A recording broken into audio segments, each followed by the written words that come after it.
Les autorités privilégient la piste criminelle après l'incendie à Butembo d'un centre de traitement contre le virus Ebola. Des hommes armés ont été vus dans la nuit de dimanche à lundi autour du centre de traitement de Katwa, l'un des principaux foyers de cette épidémie, avant que l'incendie ne se déclare. Le feu s'est déclaré dimanche aux alentours de 22 h, heure locale.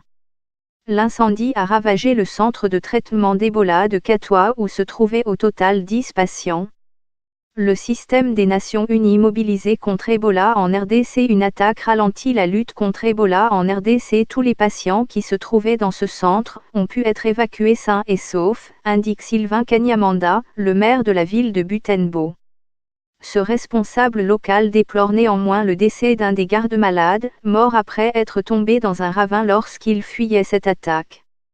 Des témoins disent avoir vu un groupe d'hommes armés de flèches et de lances rôder autour du centre de traitement d'Ebola de Katwa.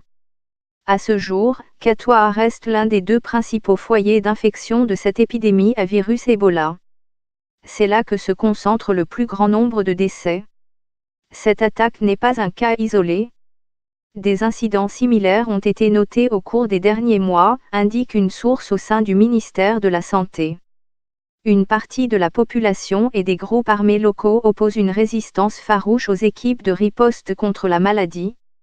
Depuis août dernier, au moins 546 personnes sont décédées et 869 ont contracté le virus d'Ebola dans 2 provinces de l'Est de la RDC. Cette épidémie est la 10e qui touche le pays depuis 1976.